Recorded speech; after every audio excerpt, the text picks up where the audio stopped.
পেঁপেগুলো পড়ে যায় না। হ্যালো এভরিওয়ান, দেখতে পাচ্ছেন আমাদের হ্যান্ডলুম জামদানির টিম আজকে আমাদের যে বাগান সেটার মেরামতের কাজে ব্যস্ত।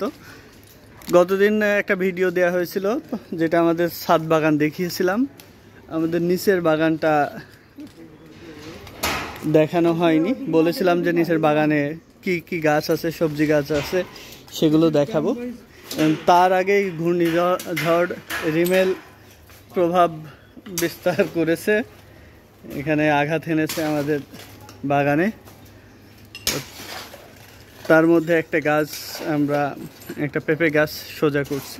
আচ্ছা ধর, এটা শক্ত করে ধর রাজপুত্র, ধরো ওটা ধরো। এই গাছেও ধরছে পেঁপে, অনেকগুলো গাছ ভেঙে পড়েছে, বিশেষ করে পেঁপে গাছগুলো সবই পড়ে গেছে।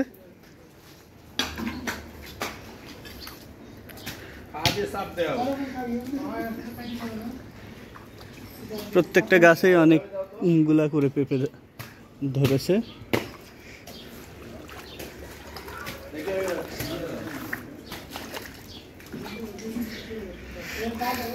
পানিতে ভরে গেছে। এটা লাল মরিচ পেকে গেছে। এই গাছে তো অনেকগুলো মরিচ আছে, এই সোজা কর দিনে না, এখনই সোজা করা যাবে, সব পিয়ে হয়ে যাবে। হ্যাঁ, মরিচ গাছ বাঁচতে যাবে।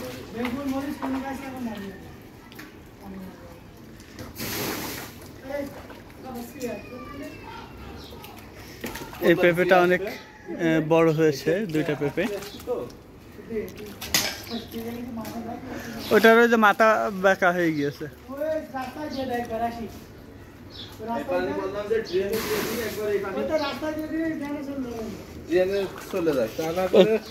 কলমিগুলো সব শামুকে খেয়ে ফেলছে। পানিগুলো আগে টেনে দিলে এখানে গাছগুলো তুলে শান্তি পাওয়া যেত।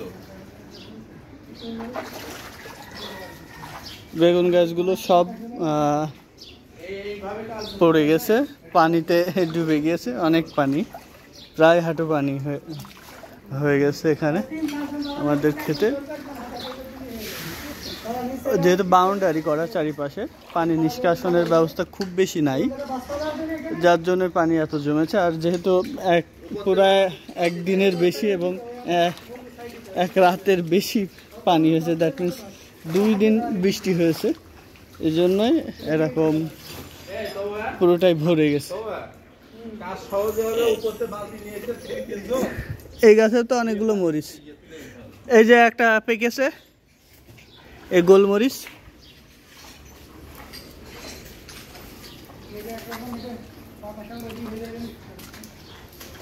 এগুলো ছোট ছোট পেঁপে গাছ, যদিও ফলন শুরু হয়েছে। কোন দিকে দিবি? হবে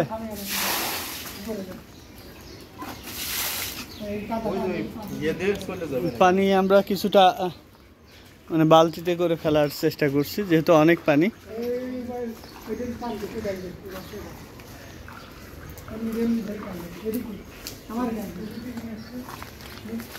আচ্ছা হয়েছে।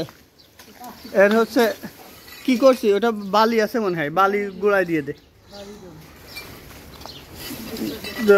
দিয়ে উঁচু করে দেব। ওর এখন বাঁশ টাস কিছু দিতে হবে না, ওই গাছগুলোতে বাঁশ দিতে হবে।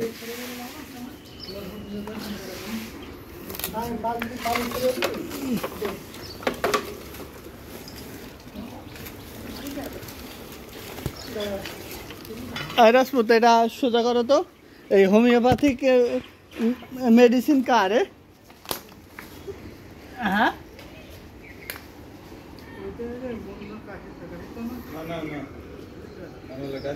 মঞ্জুরুল আনিস হোমিওপ্যাথিক বনশ্রী। হ্যাঁ, এ তোমার নাকি? হোমিওপ্যাথিক খেয়ে মরে দেও না জানো।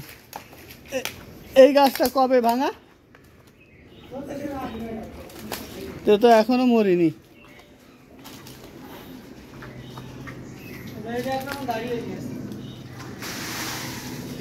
এইসব গাছ সব একটু সোজা করে দিতে হবে।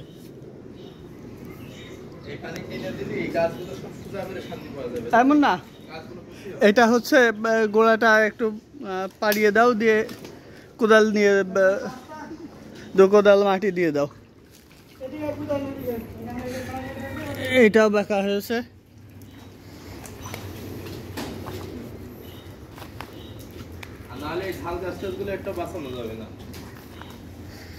এই গাছে যে 2টা বেগুন ধরেছে, 3টা।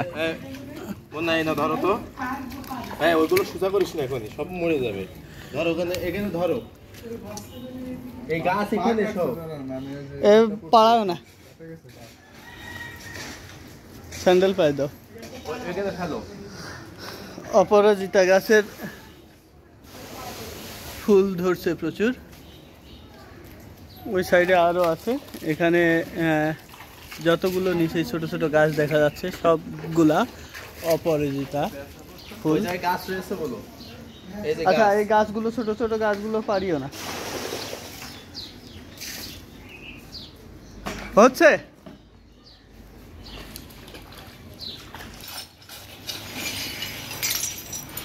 পেঁপে গাছের মাথায় শামুক উঠছে। আমাদের এটা এমন একটা জায়গায় পরিণত হয়েছে যে শামুকের চাষ হচ্ছে, এরকম একটা ব্যাপার মনে হচ্ছে। আচ্ছা মুন্না, এই শামুকটা ফেলে দাও। হ্যাঁ হ্যাঁ, দাও দাও দাও দাও। শামুক পড়তে চায় না, গেছে। এবার মারো ওকে, ভাঙো। আশিকে ক্লোজ করে দে, গাছের গোড়ায় দিয়ে দে দে।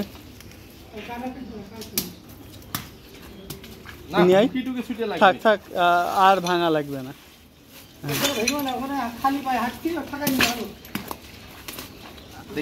আচ্ছা, এটা ক্লোজ করে দে, এটা গোড়ায় দিয়ে দে, দিয়ে টাইট করে দে।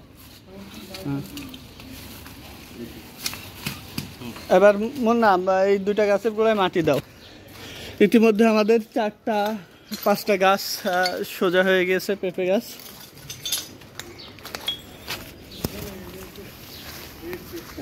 এগুলা এখানে 2টা হয়েছে। আচ্ছা, এটা বাঁকা হয়ে গিয়েছে এই গাছটা, এটা ওইদিকে মাথাটা ওইদিকে দিয়ে দে। হ্যাঁ, বই হ্যাঁ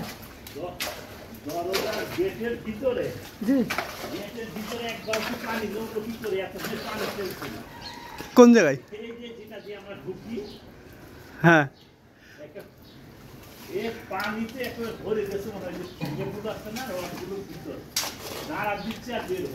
যে পানি গেছে কালকে, এই ওইখানে খোঁড়াখুড়ি করিস না না, কোদাল নাও, নিয়ে এই 2টার গোড়ায় দিয়ে দাও। ওইটা সেই, হ্যাঁ ওইটা সারা জীবন হচ্ছে পড়তে পড়তেই গেল এই গাছটা, তারপরেও মরে না। আর কয়টা আছে? এইটা আর ওই পাশের 2টা।